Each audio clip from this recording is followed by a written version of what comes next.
I will share you. Oh, I don't have anybody knocking on the door yet, but, so what?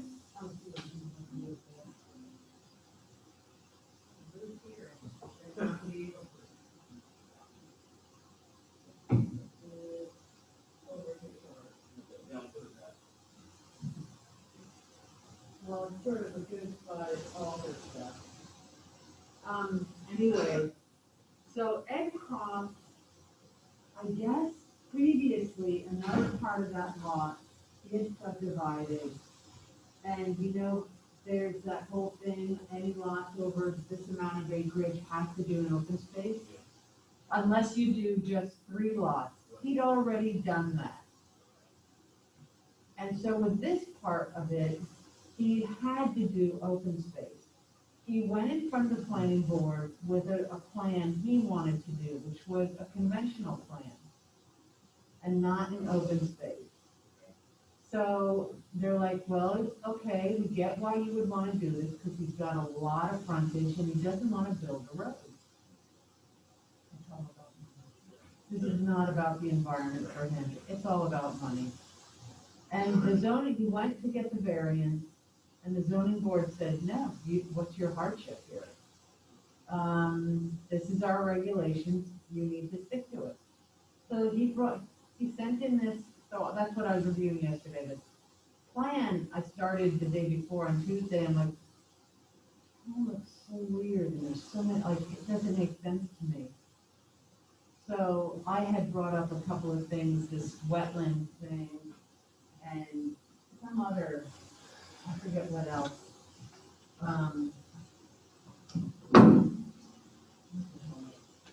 The wetlands, there were setback concerns. I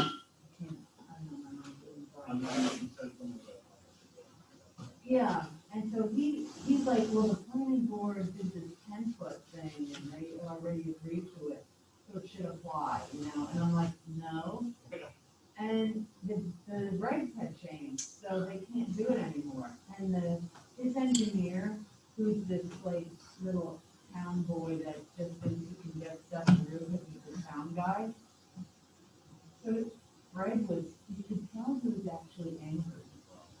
Because, and mind you, my getting angry and him angry, it's funny, it's different. So he was like, you didn't follow the regulations at all. And I'm like, whoa, he's so mad. So, yeah, so this went on and on for a while. I was there till like 9:45. I know. It is. And no, well, they were all about Eversource. That's a whole nother thing. But yes, along regular and scenic. And, but, yeah, so they basically sent him packing. And, which was good. And, like, yeah, because I didn't even, usually I'm the one who's, like, I feel like I'm the bad cop. And I didn't I'm like, still shut up, let them do it. Shut up. And, I can only do that so long, and then it just comes pouring out of my mouth. I was speaking, like, when I was reading the minute, like, looking for that page, like, yeah. He was one who was like, leaning towards this. Oh, yeah, well, Pete's unhappy about the decision but he's like, these are our regulations. And I was the one, like, the planning board cannot give you a waiver, this is a variance, okay? And the engineer he kept saying waiver, I'm like, these are not subdivision regulations, Oh my God. Anyway, so, it was interesting how that all went down, but I'm gonna start researching, open space development, because they need some zoning amendments. They need an overhaul on that thing. Oh, that's you, okay. Oh, yeah, and you can let yourself in.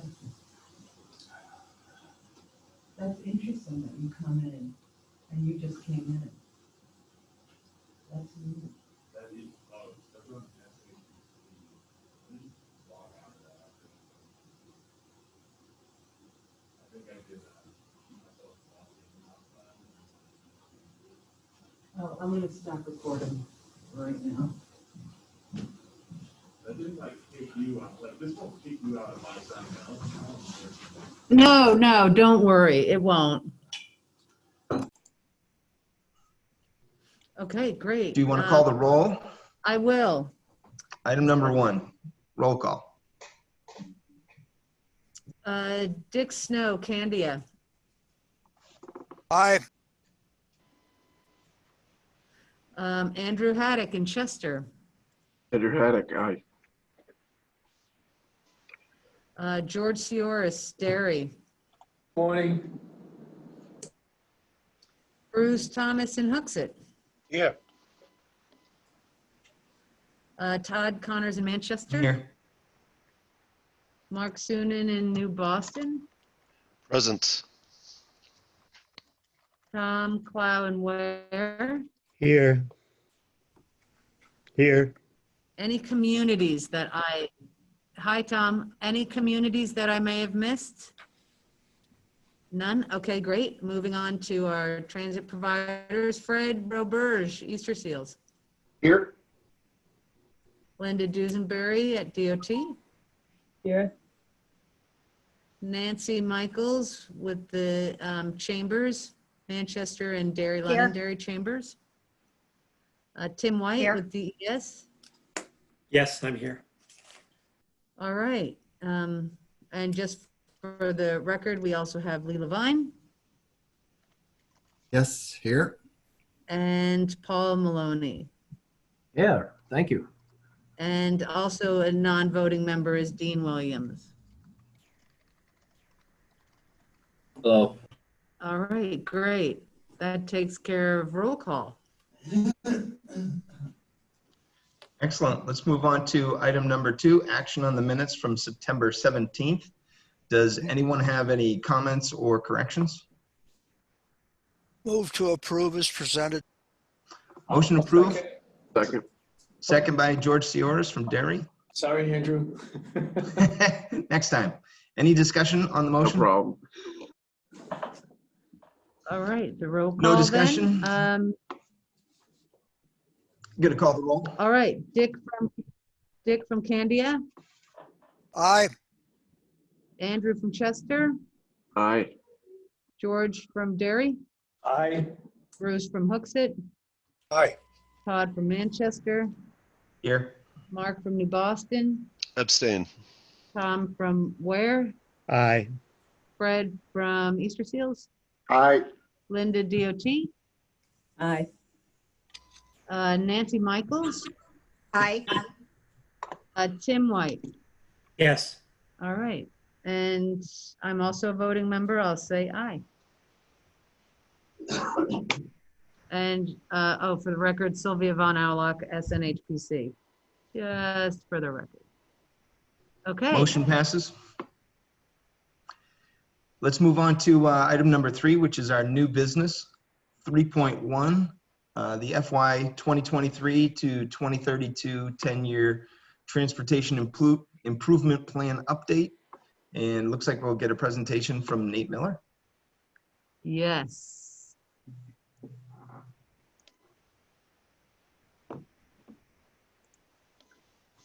Go away.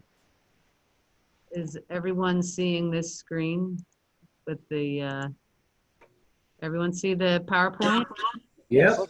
Looks good now. All right. Greg Lennon has the-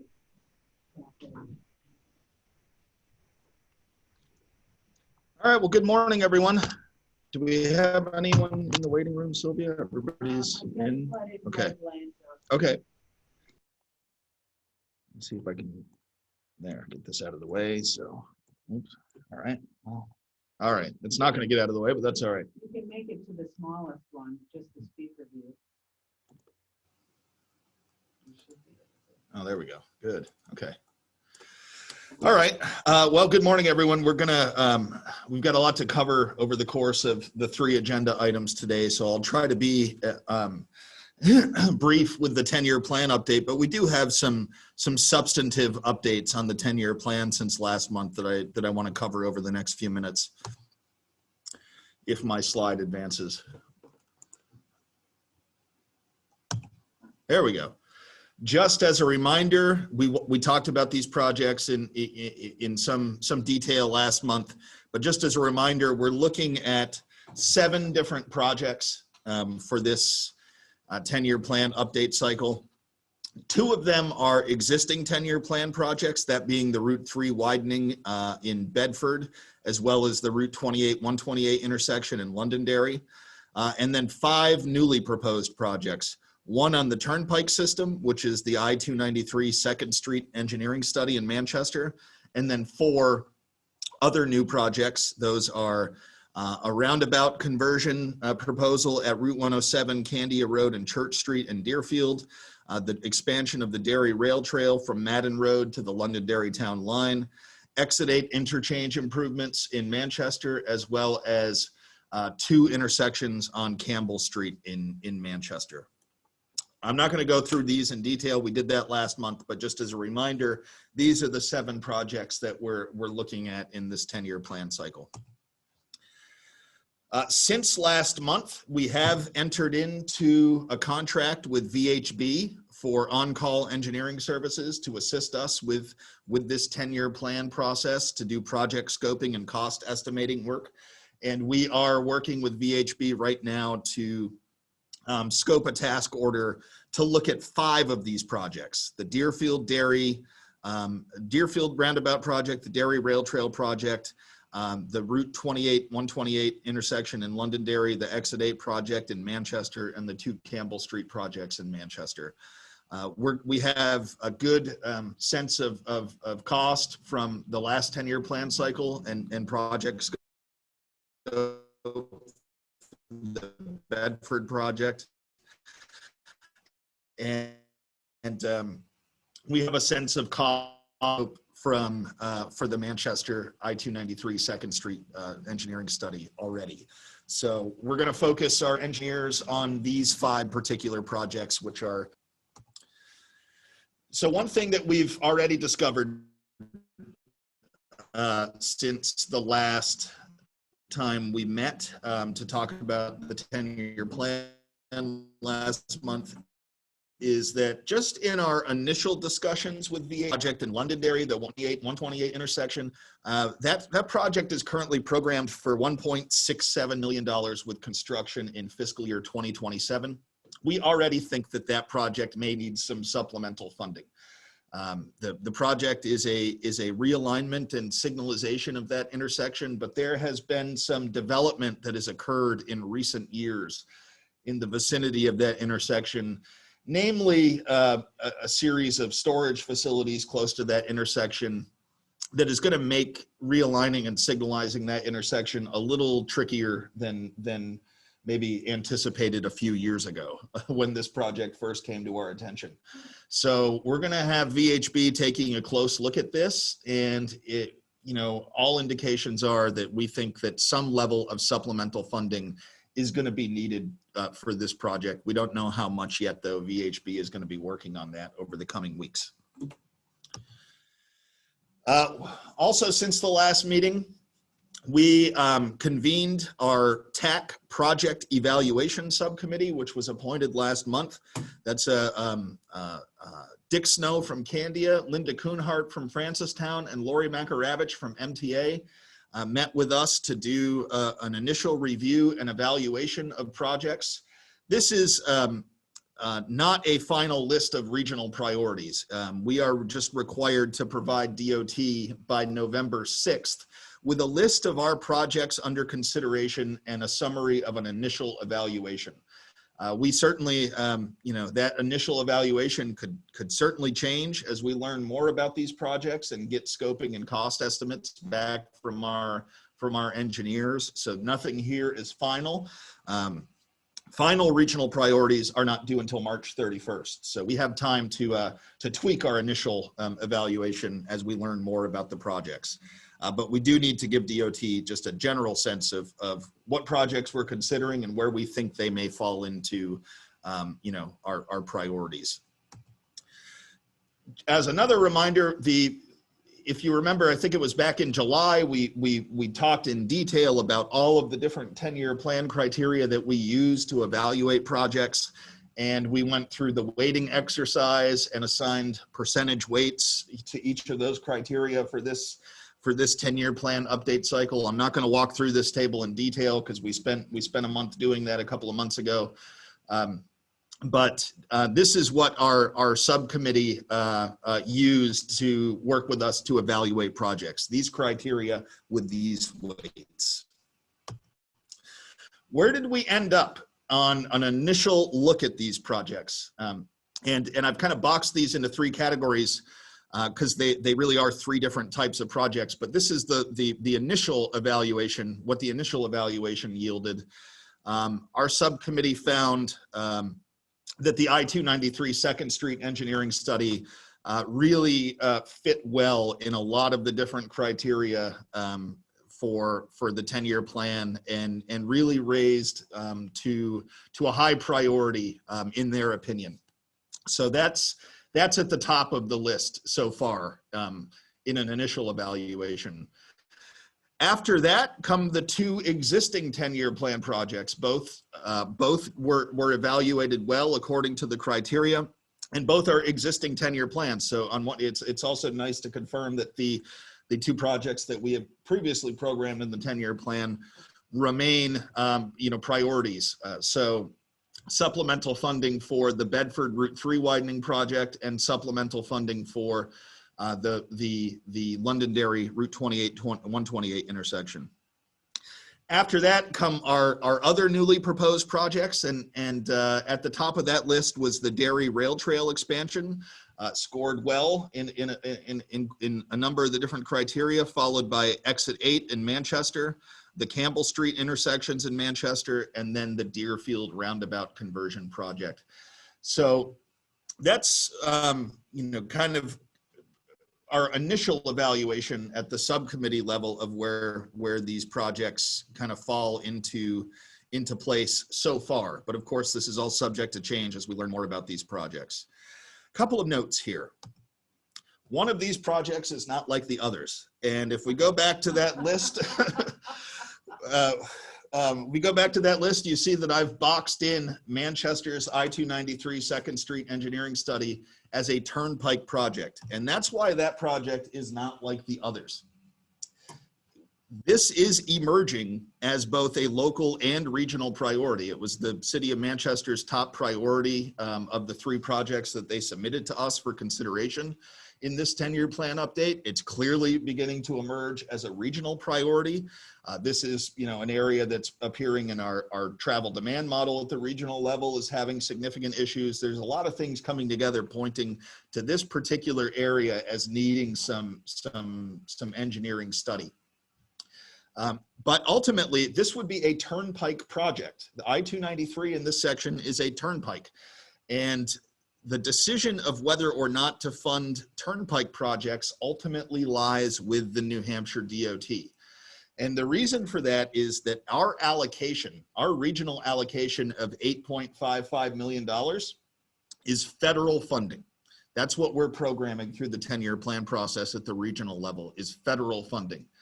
The DOT has a policy, and I think rightfully so, that the turnpike system should be self-sustaining with turnpike funds. In other words, the toll revenues that are collected on the turnpike system should pay for the needs of the turnpike system. And because of that, DOT generally avoids using federal funding on the turnpike system. So on one hand, we have federal funding to program and have identified this need on the turnpike system. On the other hand, the DOT controls the turnpike system funding and generally doesn't use federal funding for that purpose because of this policy.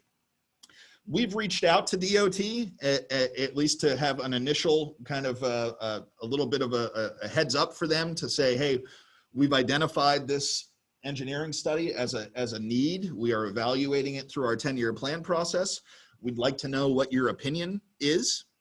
And They have expressed a willingness to, have a discussion with us about this effort if it emerges as a regional priority, which so far it seems like it is beginning to emerge as a regional priority.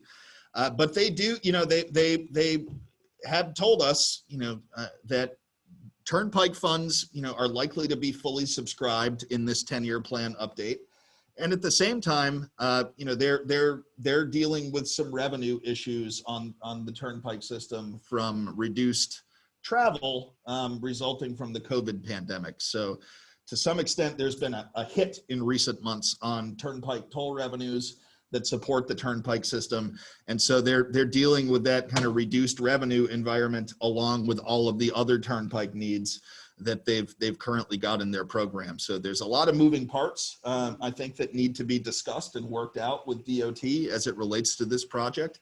And we'll continue to have that discussion over the next number of weeks. So I just want to give everybody a heads up that even though this project is emerging certainly as a local and regional priority, there's this wrinkle that we're going to need to discuss with DOT. Where are we at right now? We have a sense of our initial regional priorities, but we need to continue doing our homework, our due diligence on these projects, learning more through the engineering, scoping, and cost estimating process. Our initial regional priorities, our short list, is of course subject to change as we learn more about those projects. Nothing is final yet. We're just taking an initial look at these projects to give DOT a heads up. Our final priorities are due March 31st. All of the proposed projects are still on the table and being evaluated. We haven't taken anything off the list yet. The I-293 2nd Street engineering study is going to require some further discussion with DOT, and we're not sure of the path forward on that project yet, but we'll learn more as we go through those discussions. And ultimately, the amount of supplemental funding that's going to be needed for the Londonderry intersection project may be a key factor in determining. So I got with somebody in the waiting room. I'm just going to let in quickly. Okay. Who was that? Lori Makaravich. Oh, So the I just felt Mac. Sylvia's got PTSD from the last TAC meeting from people in the waiting room. So. But in any case, the amount of supplemental funding that's needed for the Londonderry intersection project is likely to be a key factor in determining how many new projects we can fund in this 10-year plan update. If less supplemental funding or no supplemental funding is needed for Londonderry, then we could probably have room to fund more projects that are new and add additional projects to the 10-year plan in this cycle. If the shortfall in Londonderry ends up being very significant, then we may be able to add fewer new projects to the 10-year plan. So that's where we're at right now. I mean, those are that's our snapshot in time of where we're at. A lot of this is still being studied and worked out as we speak, but I wanted to give everybody an update on our current status. Can we go back to the list? Yes. If my slideshow goes backwards, I can go back. There we go. So at this point, I know that we have a very, substantive presentation on the CMP next, as well as an important agenda item on the state bicycle pedestrian plan. So I'm happy to take any questions. Otherwise, I will yield the floor to Carl for the next item. Stop sharing.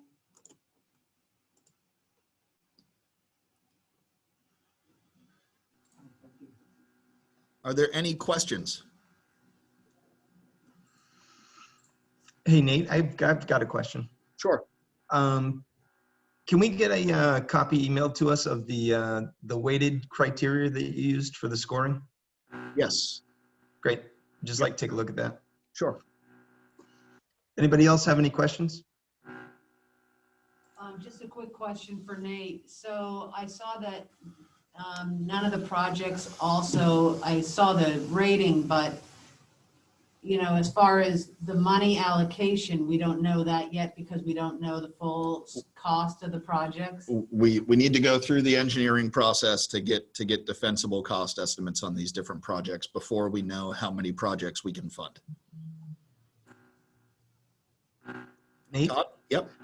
So your, the timeline and schedule at this point is you owe an initial report to DOT by November 6th, Correct.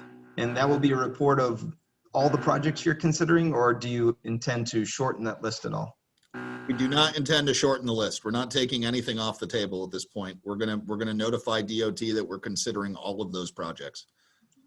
And then we will most likely see some updates at future meetings as you get better cost data and things like that. Yes. Okay. When do you anticipate us voting? On final priorities, Yes. probably early in the new year. Okay. Yeah. Thank you. Yep. Any last questions for Nate? Nate, thank you very much. And also those members that were on the team, thanks for putting your additional time and effort into reviewing the projects. It's appreciated. Let's move on to item 3.2. We have an overview of the Southern New Hampshire Planning Commission congestion management process. Carl is going to make a presentation. Yes, I am. Good morning, everyone. Can everybody hear me? Am I showcased here or whatever? I'm in the midst of trying to share my screen. Yes, I hear you. All right. Just for the record too, we have Lori from MTA and Becky Hebert from Bedford have joined us. Welcome. Okay, I am attempting to run this PowerPoint from here. Let's see. Okay, does everyone see PowerPoint that says Congestion Management Process CMP with a map on the left? Yes. All right. Okay, great. So this, as Nate alluded to, this is a fairly long presentation. I've got about 45 total slides. And just to remind everyone what this is all about, the first 10 or so just provide some background on what the CMP is all about. Then we go into the maps, the exciting part of the presentation. And there are 9 different corridors. And each corridor is divided usually into about 3 segments. This map here that you're seeing is an example of what these maps look and feel like. They basically are color coded, and I'll go through how to translate them as well. Each of the corridors has an associated strategies that are related to the congestion problems in them. Now, we could spend easily an hour plus going through all 9 of these. And my objective is to get through this, give you a sense for it. I think the best way to handle it is for you to write any questions down as we go through, unless there's something that you can't understand about what I'm presenting at the time. If it's content, I think we should wait till the end, or questions about the strategies, because that can take a lot of time. So I think the best thing to do would be to write those down, hold off until the end. Let's see what else. There's a 30-day public hearing process, which I'll tell everyone about at the end. Actually, I'll need Nate to remind me when that starts and ends. And the most important thing is that the draft document will be available for your close inspection very soon. And so again, let me try and get through this, write your questions down. And if we can't answer them today, we can answer them at another time. And also, you'll really need to dig into the content for each corridor, especially the ones that are relevant to your own community. Okay, with that, we'll get going.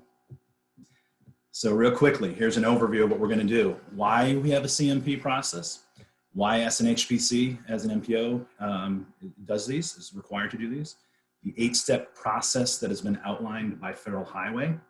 And this is really kind of the last step that we can do until we're kind of doing a feedback loop on, okay, we've implemented and now we're assessing how we've done. What the CMP network map looks like and how we got to that. An overview of some of the performance strategies, performance measures. That's how we'll gauge this over time, how we're doing, what we've implemented. And then the meat of this is really, again, the strategies that come from the congestion problems and needs analysis. So here's a little bit of the history, and all this is going to be available too, so you can go back to it.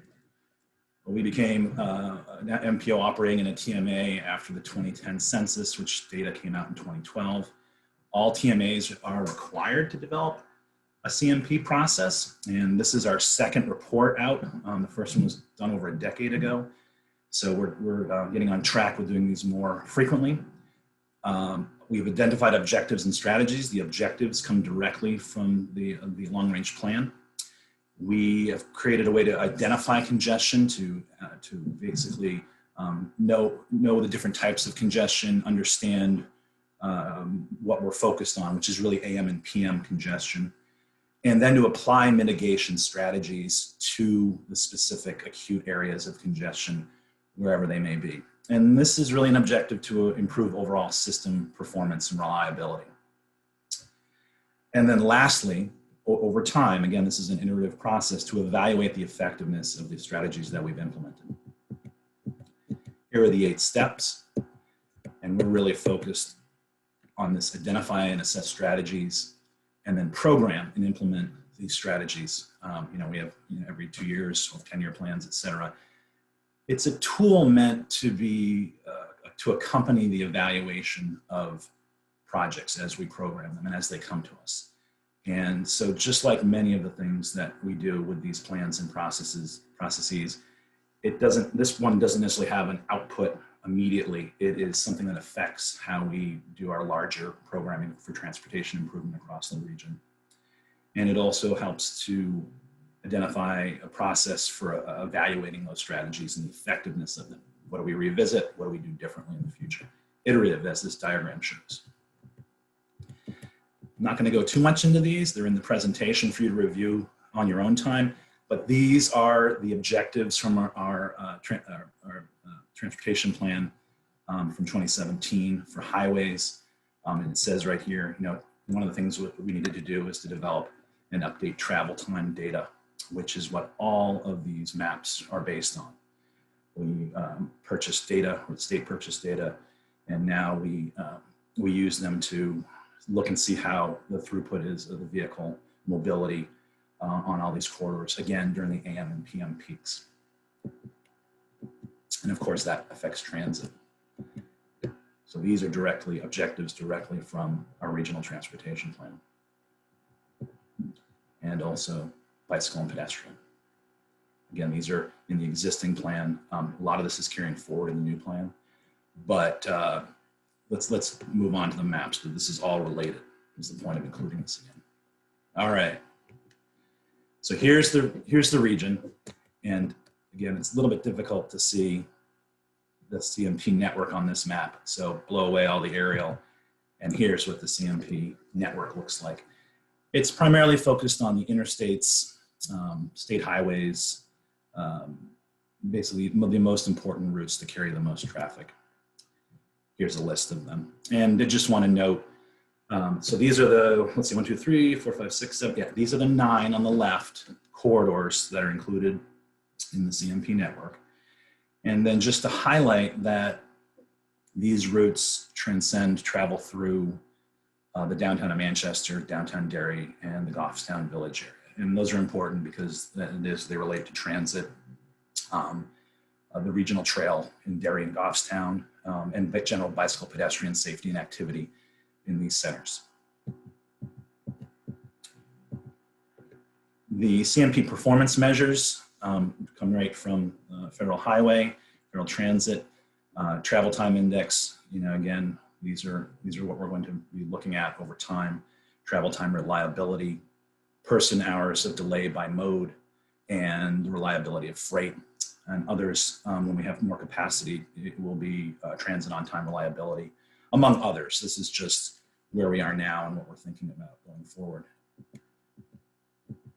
Okay, for those of you who don't have right in front of your mind what the travel time index is it's a ratio of the travel time during the peak period to the travel time at free flow conditions, meaning how long does it take, at 2 in the morning to get through to travel versus during these AM and PM peaks. The speed and travel time data comes from data providers, primarily from aggregated data from cell phones, as cell phones move throughout on the corridors throughout the region. The little guide here at the bottom, when you look at these maps,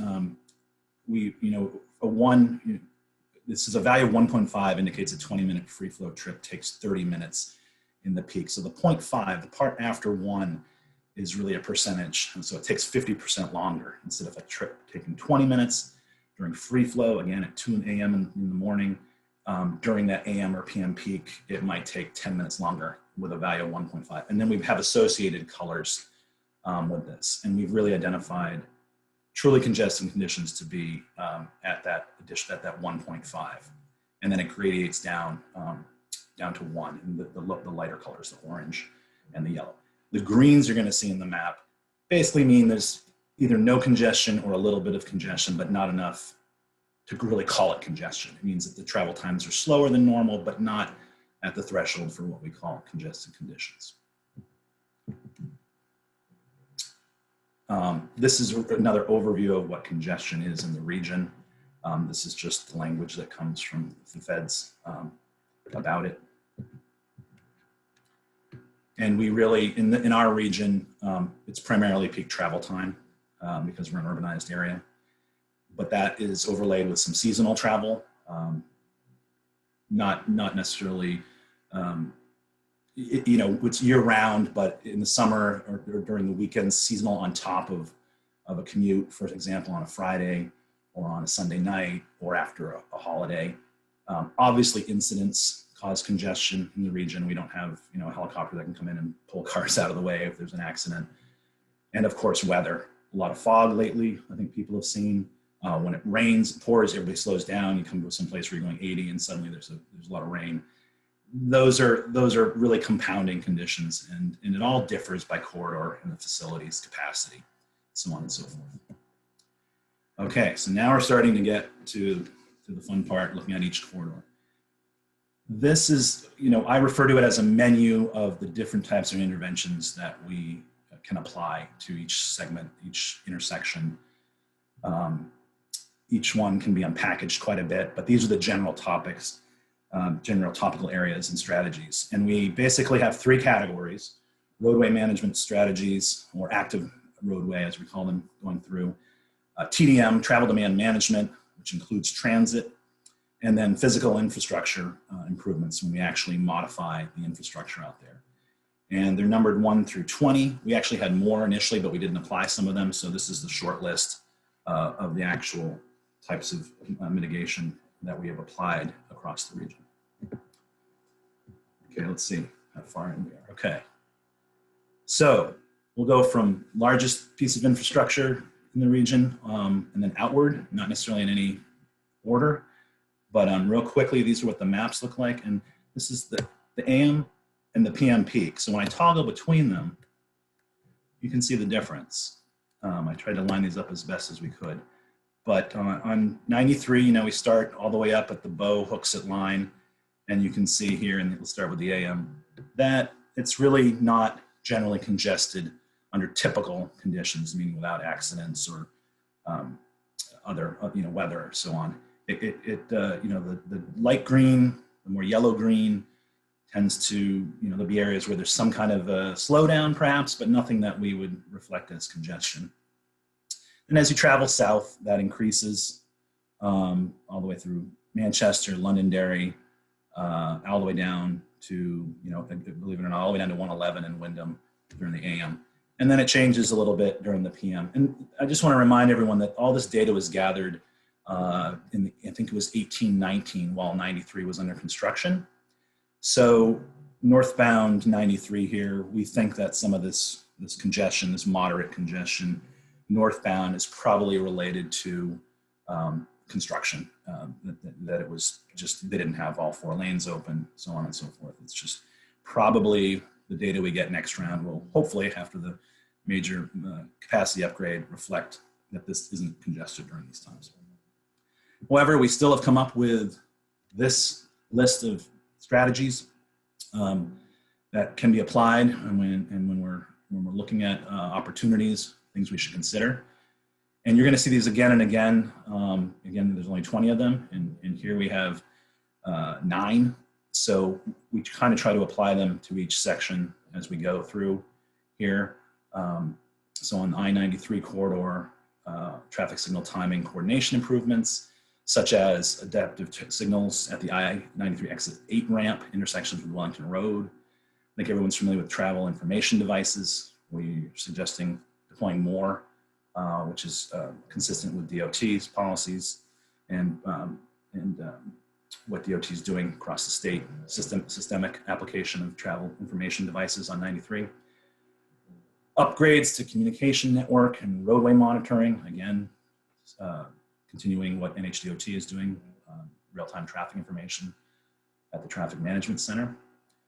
And then transit and travel demand strategies, expanding transit along the I-93 corridor. There's NHDOT strategic statewide transit assessment. Consider transitioning the Hooksett Toll Plaza and connect Tuscan Village and Salem to downtown Manchester via exit 3 in Wyndham and exit 4 in Londonderry. All electronic tolling, another obvious one in Hooksett. And then physical infrastructure improvement strategies. These are the big ticket items, modifying the infrastructure. And this includes, again, ramp improvements at Wellington Road, I-93 northbound ramps and southbound ramps in Manchester. Strategy 17, new grade separated interchanges, complete the construction of exit 4A in Derry and Londonderry. New travel lanes, strategy 18, to complete the I-93 4-lane expansion. And lastly, I know this is kind of small because it's long, that we support the development of the Capital Corridor project, the development phase to determine engineering needs and operational costs of implementing commuter rail connecting Manchester to Boston. And now we're on to I-293. And again, I'll just do a quick toggle here. AM, this is what the congestion looks like. Again, not too severe, not really considered congestion by our thresholds. In the PM, and I think most people have traveled this will experience this at the southern part, the bottom of the map here, you'll see the off-ramp for southbound I-290 through to eastbound 293-101. And that's, you know, the capacity drops as a heavy movement in that direction. So that gets really congested. Again, the data is from 1819, and if you recall, they were working on the bridge across the Merrimack River, the eastbound bridge, and we think that that's a lot of this is from that. But I think even under regular conditions, there's an issue there, and that relates to a project, a study we're suggesting, which I'll talk about in a minute. So roadway management strategies on 293, a lot of the same strategies we had for 93. Travel information devices, communications, network and roadway monitoring. As far as transit, again, expand transit, this time from the Manchester Mill Yard, from the I-293 corridor. And then a lot of physical infrastructure improvement strategies. Strategy 12, which we haven't talked about yet, park and ride facility to identify some park and ride locations in the area, especially in the I-293 Route 101, FE Everett Turnpike interchange. That area has a lot of congestion problems outside of just when there's under construction in that area. And we're suggesting a comprehensive study of feasibility of a construction facility as a park and ride included in that area. Strategy 14, intersection interchange reconfiguration or improvements. Again, complete construction of the pending reconfiguration of 293 exit 6, which is programmed. Reconfigure the interchange of I-293 and exit 4, and reconfigure the interchange of I-293 101 and FE Everett Turnpike. Strategy 17, another new one that we haven't seen yet, new grade separated interchanges, complete the construction of the pending I-293 exit 7 interchange relocation. Again, those are programmed. We're just, the congestion management process plan is meant to support, you know, some of the things that are already ongoing. We want to acknowledge that things have been programmed and are going to happen as far as we are currently programmed and the outlook going forward, assuming for available funds. Strategy 18, new travel lanes. Complete the pending expansion on I-293 main line to 3 lanes in each direction from north of exit 5 through relocated exit 7, and evaluate the feasibility of expanding the I-293 main line to 3 lanes in each direction from exit 5 in Manchester south to the I-293 101 F.E. Everett Turnpike interchange. And the last one here is strategy 20, which is to do the engineering and operations study for 2nd Street and the I-293 corridor, the one we just talked about in the 10-year plan, from exit 5 to the 293 101 F.E. Everett interchange, and consider mainline expansion of 3 lanes all the way south. We're configuring both 293 exit 4 and again the I-293 New Hampshire Route 101 F.E. Everett Turnpike interchange. A lot there, but there's here's a bunch of routes coming in that crisscross, lots of interchanges, and we know that there are some problems today, and those will increase in the future. So, an engineering and operations study, comprehensive of that area, is coming out of this process for the CMP. So that concludes the 293 section for now. But believe it or not, we're still going to be talking about it because Route 101 congestion, and again, it crisscrosses 293 here. So here's the AM peak conditions and the PM. And you can see that, it makes sense. If you look at the top one coming out of Bedford, it flip-flops in the morning. It's congested going northeast to east, and the PM, it's the reverse commute. And that you can see that somewhat in the 101 heading east of Manchester. Oops, there we go. Severe in the center, you see this congestion coming up to the 114 intersection in Donald Street. That one flip-flops as well. Okay, so the strategies that we've outlined for the 101 corridor, again, all the way from Bedford-Milford line, all the way east to the end of the region in Auburn, Candia. So these are general but specific at the same time. The roadway management strategies, we have 3 here: traffic signal timing, coordination improvements, evaluate the feasibility of implementing adaptive signal control at the intersection of 101 and 114 Boynton Street and Bedford and the adjacent intersections.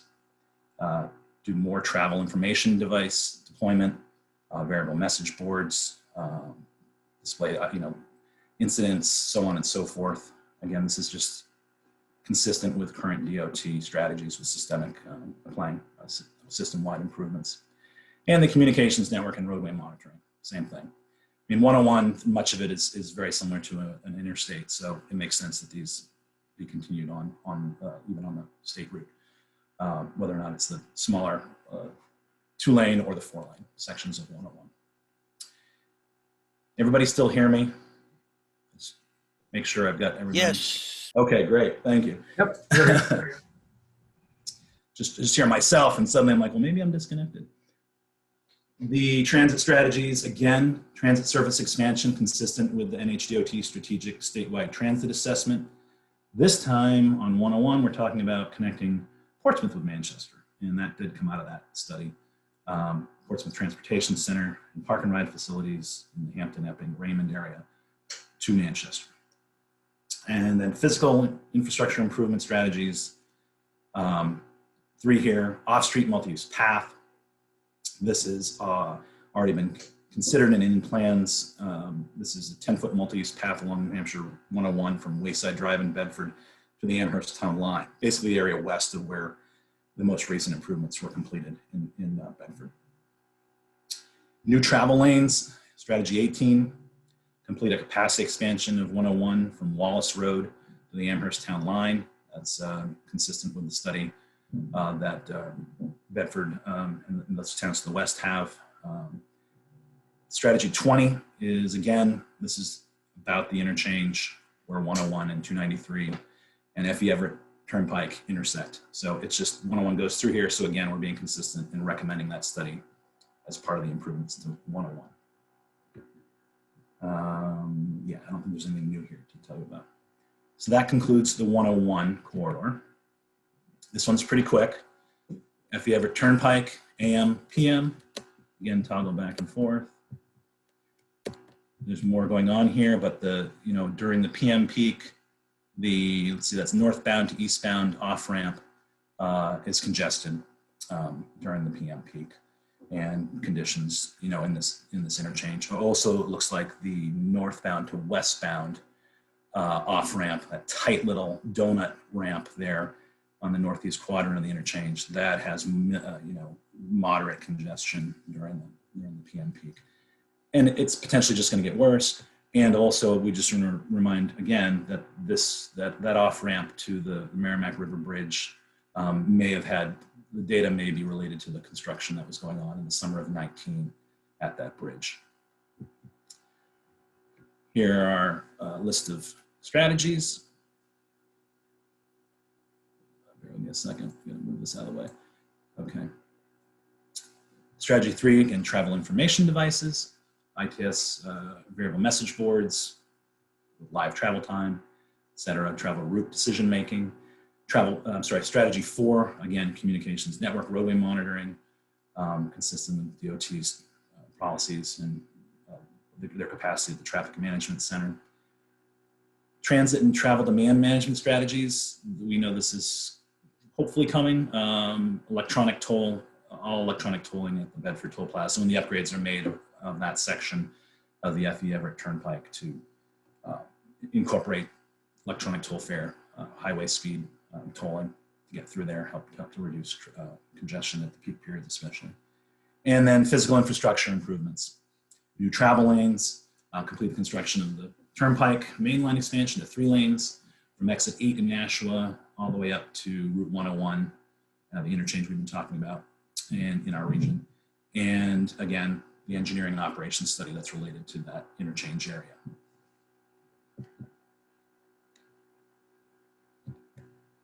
I'm having problems toggling.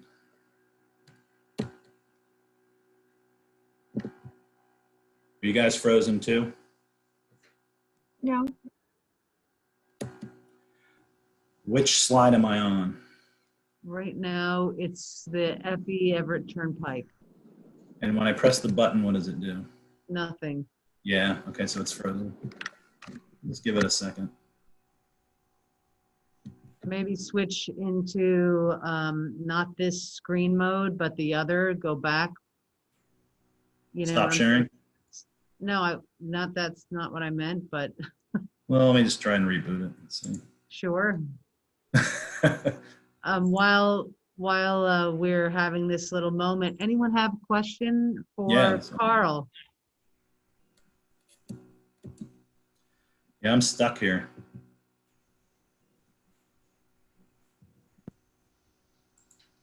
All right, while we're waiting, I was curious, the I-93 strategies. Could you explain the relationship of the Hooksett Toll Plaza to the Tuscan Village exit 3 and 4 scenario that you had? Without having it up, Mark, can you remember which one it was? I think that's related to the transit. Yes, correct. I'm trying to simultaneously think and trying to simultaneously get this back up and running. I believe it's out of the New Hampshire statewide transit study. Probably the actual toll plaza. I'm not really sure now I'm thinking about it, but they just seem geographically diverse to be of any benefit to the 93 corridor itself.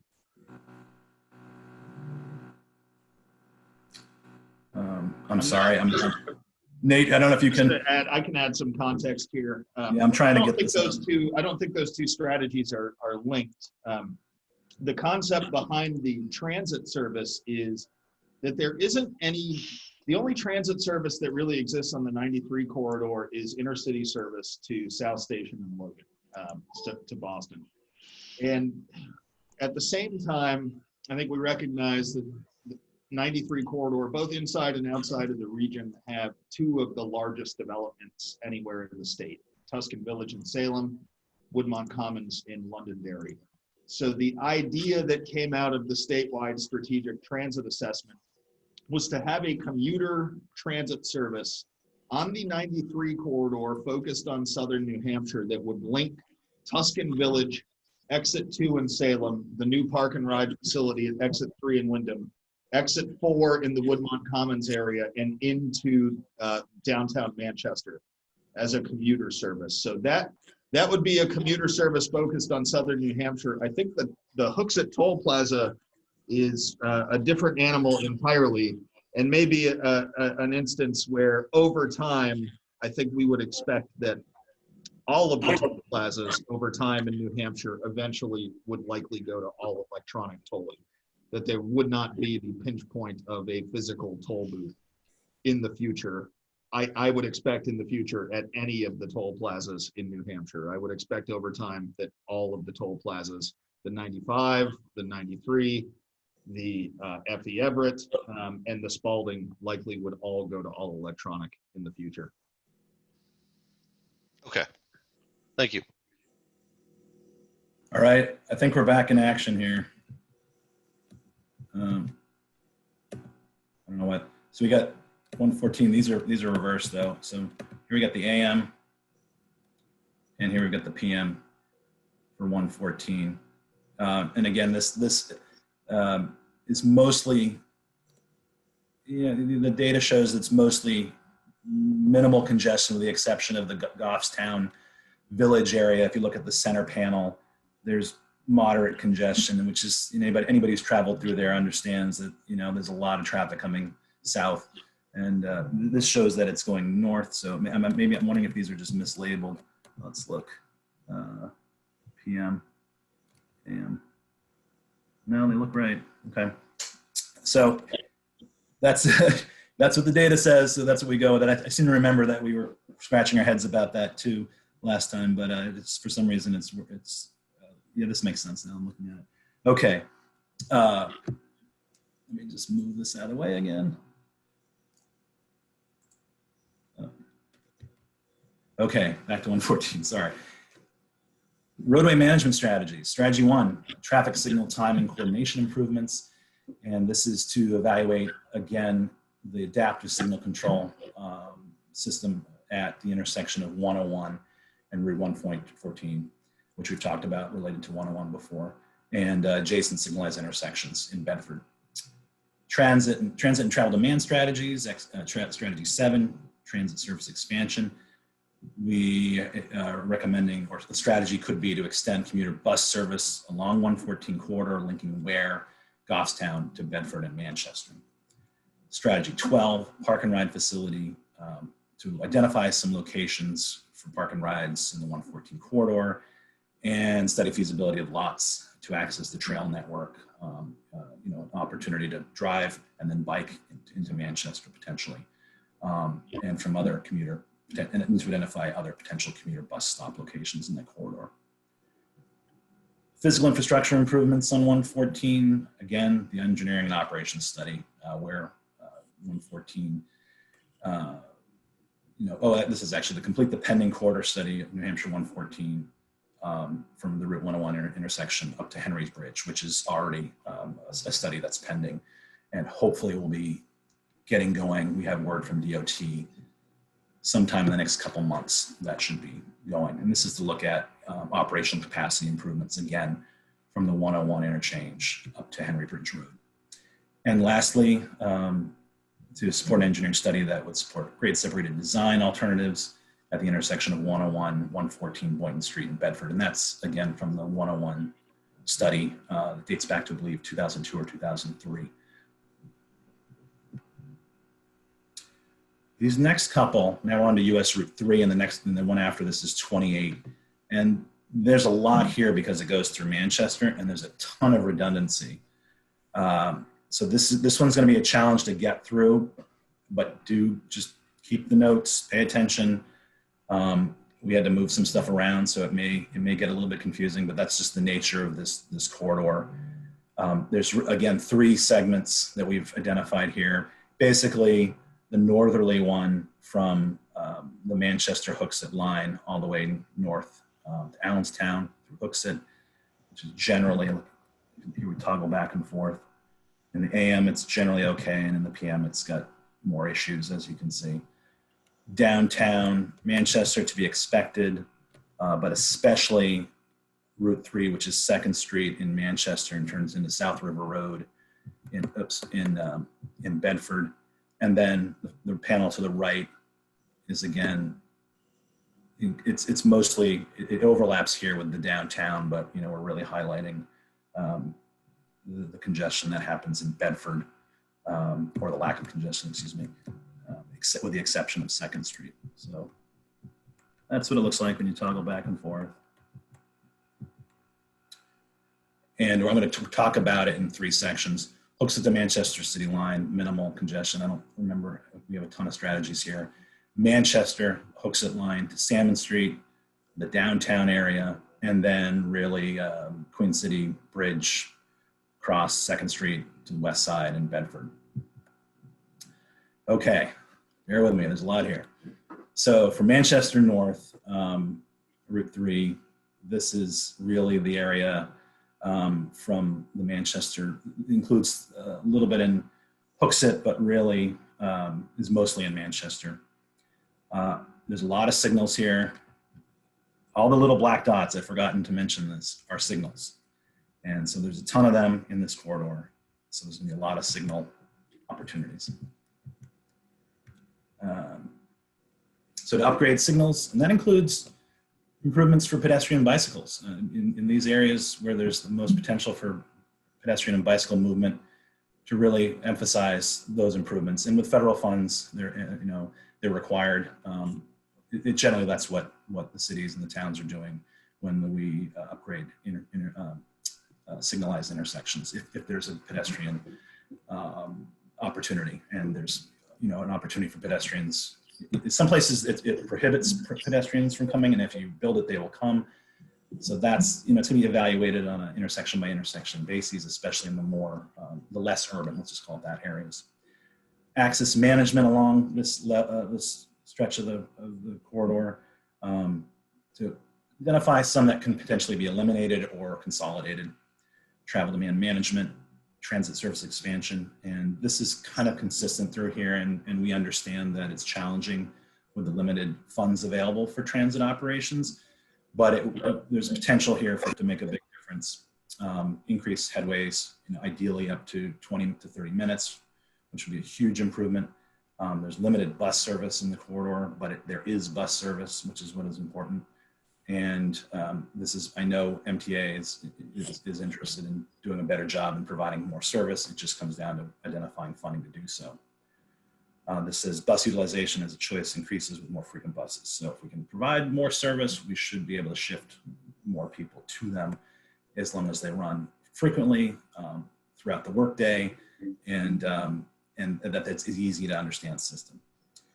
With additional buses, we may want to apply transit signal priority strategies. And you may recall that these are when you use communications equipment on the buses and at the intersections to allow the buses to signal to the intersection that they're approaching, and maybe it was going to turn red. And so the light will stay green longer so that the bus can get through to help stay on time. And physical roadway capacity improvements. Again, on-street bicycle facilities, study and implement these throughout the corridor, encourage mode shift for trips to downtown Manchester, and intersection turn lanes, providing overhead signage, distinct turn lane markings at intersections, especially on Beach Street. This has been, this is a fairly easy intervention to provide overhead signage, but really it's about making it easier for people to know where they're going, I think when we have vehicles that have built-in computers that know what to do, they're gonna be able to alert you to where to be and how to get aligned, or maybe the car's gonna do it itself. But the idea here is, in the meantime, to give drivers an opportunity to know where they should be to make turns to where they want to go. Downtown Manchester, a lot of the same strategies. Let's see where the nuances are and the differences. Expanded traffic signal timing coordination, again, adaptive control, additional bike, ped, and bus transit priority capabilities. Strategy 2, in order to make those operational improvements, you often need to update the traffic signal, modernize the traffic signal equipment, controller capabilities, enable adaptive control, multimodal traffic detection. Strategy 5, again, access management, which we've talked about. Look throughout the corridor in the downtown area where there might be some opportunities to consolidate access and egress. Travel demand management. Again, we've already talked about transit service expansion in the downtown, 20 to 30 minutes ideally. And then where necessary, add transit signal priority capabilities at the signals. And lastly, physical roadway capacity, on-street bicycle treatments. And here we call out study implementing bicycle facilities that encourage mode shift for trips to and from downtown Manchester. An additional benefit of these treatments would be improved safety to bicyclists. Parking management. Look at some opportunities to optimize parking, increasing it on side streets, removal potentially on Elm, or removal in other areas as well, and back-end parking. All this is a little controversial, of course, but that's something to look into. And if we want to improve or reduce congestion, these are things that we know that can work. As called out here, parking is very important to businesses, and changes require working with all the adjacent businesses. Education process, really. And then Route 3 again, as we get to the west side in Bedford. Same thing here, expand traffic signal timing coordination, upgrade signals to accommodate special events here, as it's called out with adaptive control, access management. It says here, while this has been accomplished for most part on the east side of the river, there's likely opportunities on the west side on 2nd Street. And we have a pending study and improvements there. So this is all things that are consistent with what's going on. Travel demand management, again, it's a transit corridor all the way down through 2nd Street and into Bedford. Expand 20, 30 minutes. Let's see, all this about buses, just improve the service so that more people use it. What this is really about, make it more frequent. With that, we need improved transit signal priority. And again, consistent because it's so proximate to Manchester. Strategy 11, on-street bicycle treatments, study and implement bicycle facilities, encourage mode shift. Let's see. Physical roadway capacity, and this is I'm not sure why strategy 1 and 2 are here, but strategy 16, intersection turn lanes, provide overhead signage, as we've talked about already. And this must be a cut and paste problem with expanded traffic signal timing and traffic equipment modernization. The traffic signal was mentioned up in active roadway management. These are both active roadway management strategies. Strategy 2, well, although it wasn't up above, obviously upgrading the equipment is sometimes necessary to provide the capabilities of adaptive control, crosswalks, and communicating and understanding when bicycles and pedestrians are present. Lastly, and this is called specifically in Bedford, additional access management, which has been in their plans for South River Road, continue to implement the recommended and to eliminate access on sites where possible. Carl, you have a few minutes left. If you can wrap up and see if there's questions. Thank you. It's clunky here, so I'll keep going. So 28 again comes, it transcends the region really. A lot of it downtown, and then goes all the way south to the extent of the region at near where 111 comes in.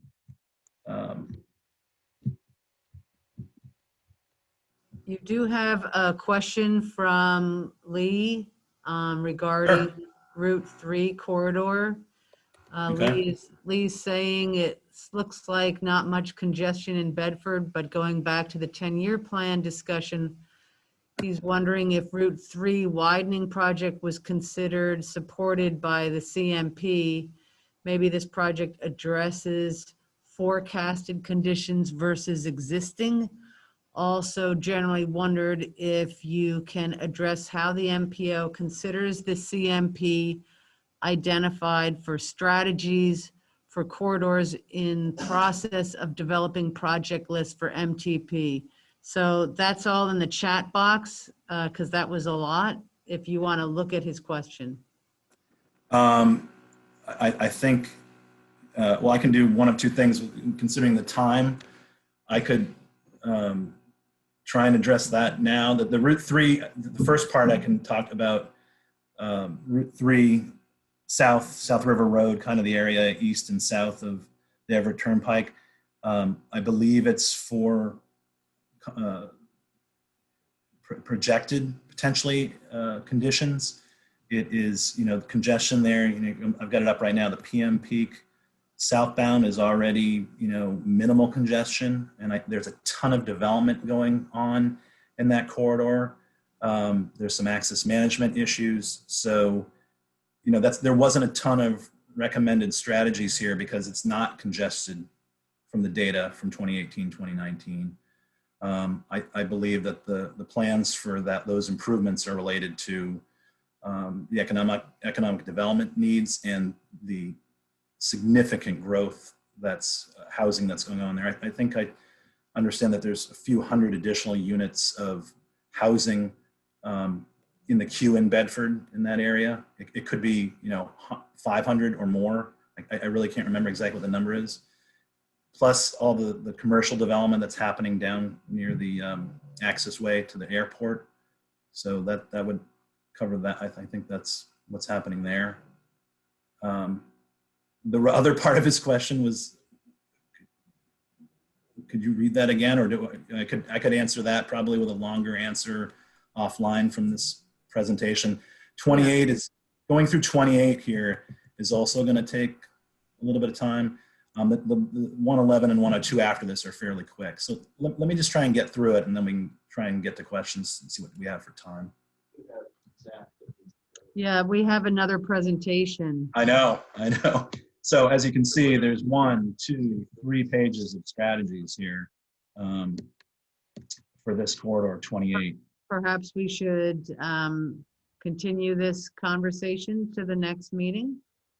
That's fine with me, if that's okay with everyone else. It's just that there's a lot here. It's somewhat repetitive, but it's also specific to different segments and interchanges along the way. So you tell me, Sylvia.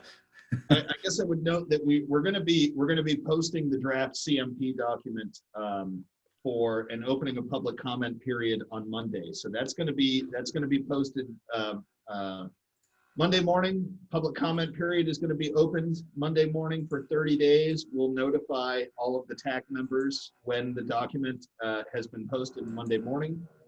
Everybody can download and read the document and let us know if you have any comments or questions.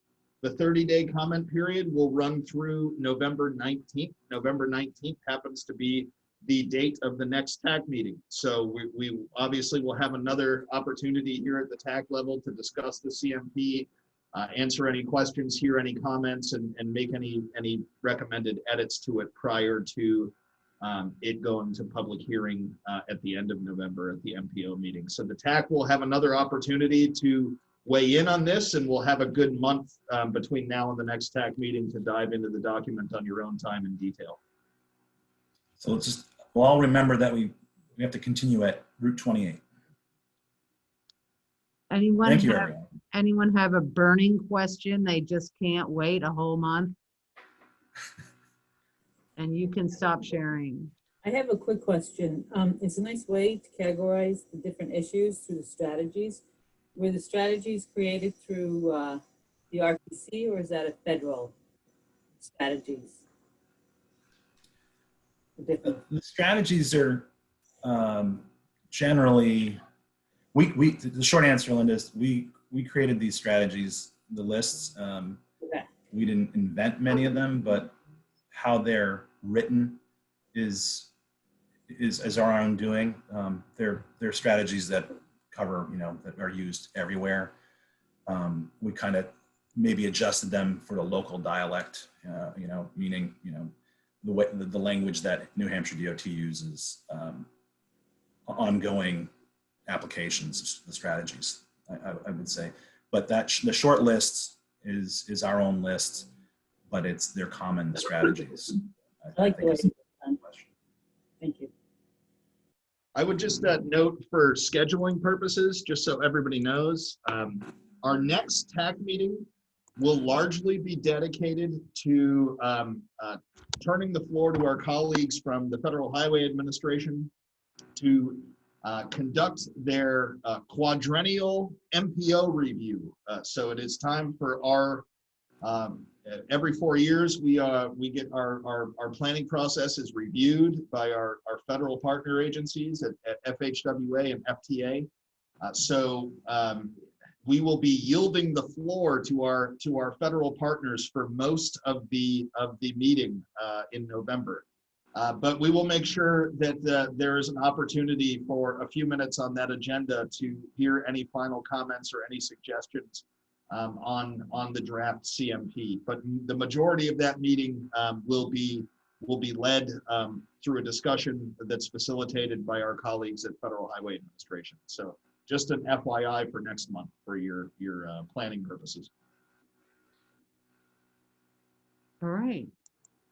I'm going to bring up for the last agenda item.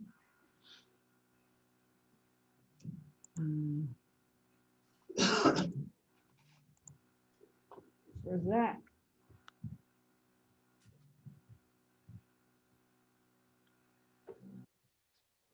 Good morning, everyone. So we have a quick item here at the very end. Most of you are probably aware that the state is doing a bicycle and pedestrian plan. They have been since 2018 off and on. And we've been working with them at a number of different points along there. So they're currently working with Alta consultants to develop the plan. You can visit and find more about the plan at that link there. Right now, they've asked us to review and comment on the draft network. Now, a lot of that is GIS related, and I'll be spending a fair bit of time on that. They've also asked all the MPOs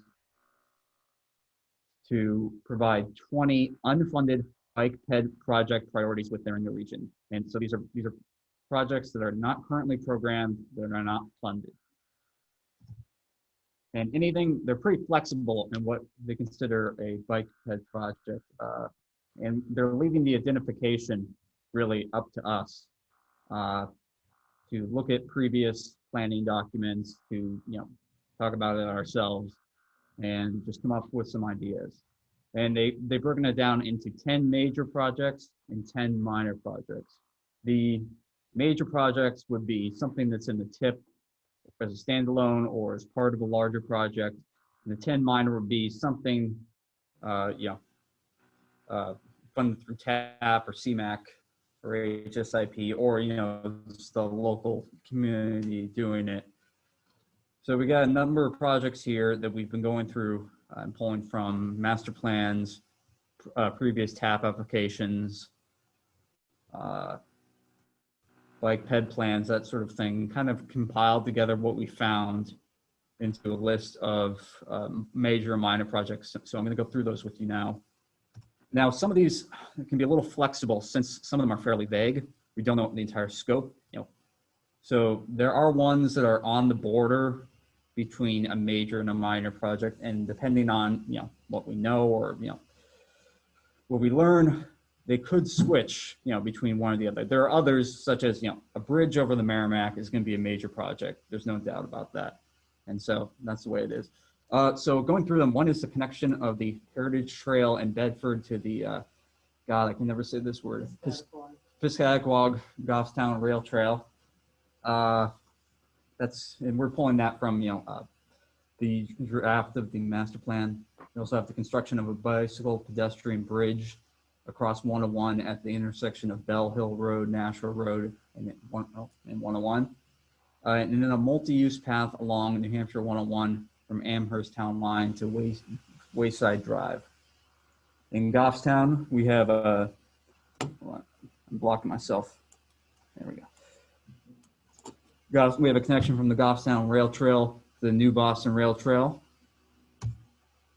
In Manchester, we have a bike pedestrian bridge connecting the Mill Yard with the West Mill Yard, completing the Manchester River Walk, construction of the north-south pedestrian bridge at the intersection of Granite Street and Commercial Street, development of multi-use path along the former Manchester Lawrence rail from South Commercial Street to Queen City Ave, and the Second Street bike ped infrastructure improvements consistent with the corridor study.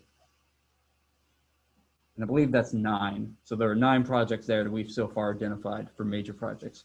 For minor projects, in Auburn, we have construction of a multi-use path along NH 121 from Eaton Hill Road to Shore Drive. In Bedford, we have bike lane on New Bedford Road from New Boston Town Line to 114. Now, this is an example of these 2 bike lanes in Bedford are examples of ones that might be major projects. We're not sure. So some of this is still pretty flexible. Bike lane on US 3 from Merrimack Town Line to Manchester Town Line. Expand and pave the Heritage Trail in Bedford. In Derry, construction of the Derry Rail Trail from Maiden Road to Londonderry Town Line. Now that's in the 10-year plan, right? Or we're proposing for the 10-year plan, but as it currently stands, it's not funded.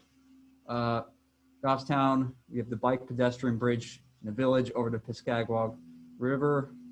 We have the build and upgrade 6-foot sidewalks on 114 from Mass Street to Shirley Park Road to Park Lane, Church Street, Daniel Plummer Road from 114A to Oakwood Lane, and on St. Anselm Drive from College Road to College Ave. And we also have complete the unimproved sections of the Goffstown Rail Trail.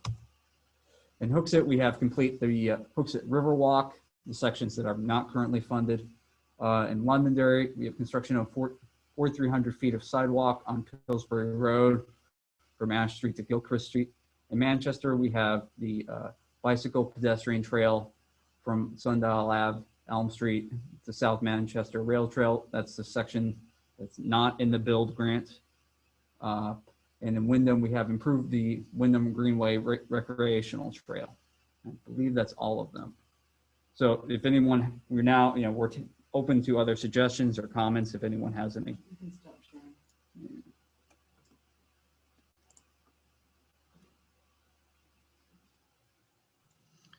Anybody have any comments for Zach or any questions?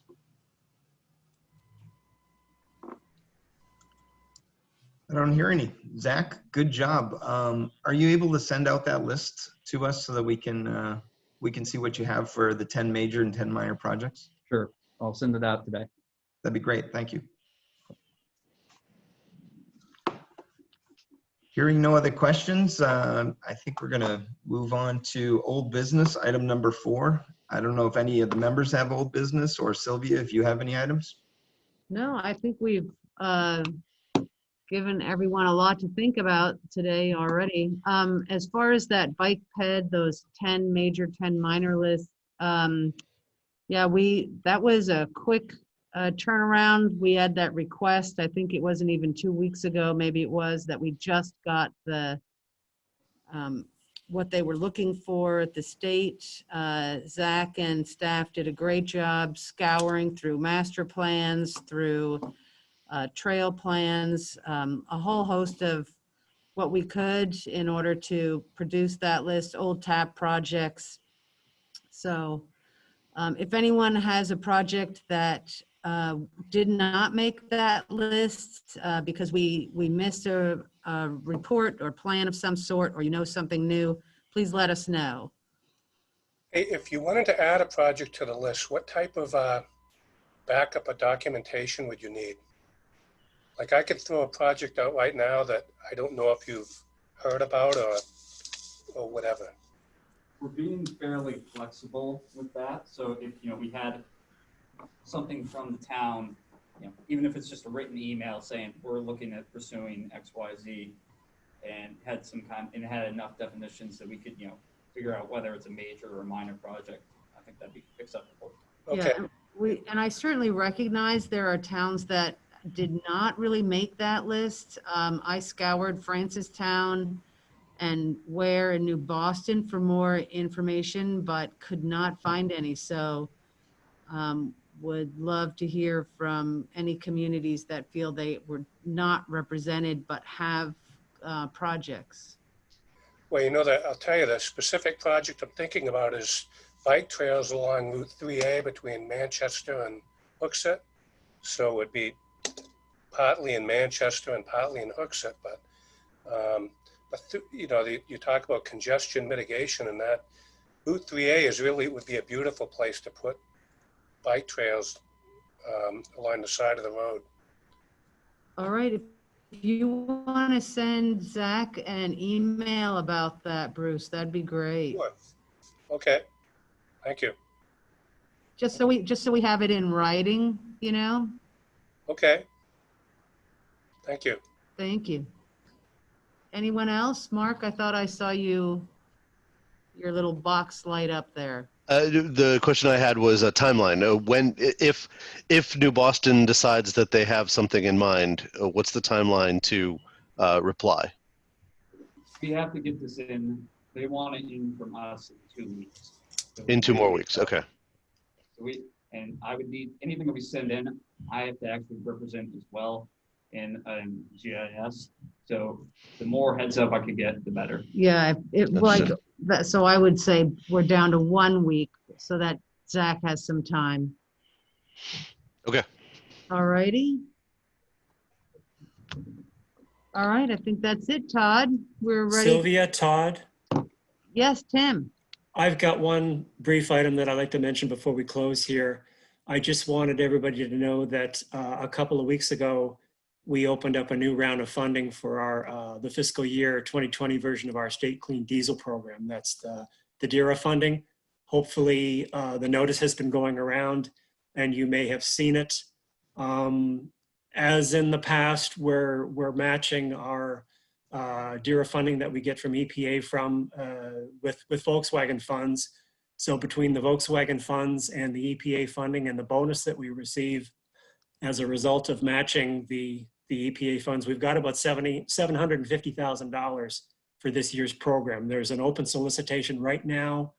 The applications are due 4 o'clock on November 16th. If we have money left over from the first round, what we're going to do is a little bit different this year. We're going to go directly into a second round of solicitations, and those projects or those proposals would have a deadline of January 19th of 2021. So if anyone is interested, I mean, a lot of the towns in the regions utilize these funds to replace municipal vehicles, heavy vehicles for the most part. So if you're interested in submitting a proposal or you want to find out a little bit more about what the program is all about, you can go to the DES website or the website of the Office of Strategic Initiatives, who's the Volkswagen lead agency, or you can contact me or contact Jessica Wilcox from my office. So I just wanted to get that in. Thank you.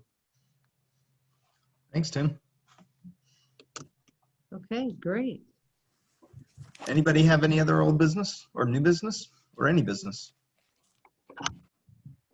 All right, Sylvia, anything else before we adjourn? Just really happy we had all authentic participants today and that we kept this PG, and that my new message when you first when you first get on, I think did the trick. So I couldn't be happier. I have been sweating it. Well, good job. Anybody care to make a motion to adjourn? Lori? So moved. Any second? Second. Second by Mark. All in favor? Aye. Aye. Thumbs up. All right. All right. Thanks, everyone. See you Thank next you. time. Hi, Take everyone. care. Thank you. Thank you. Thank you.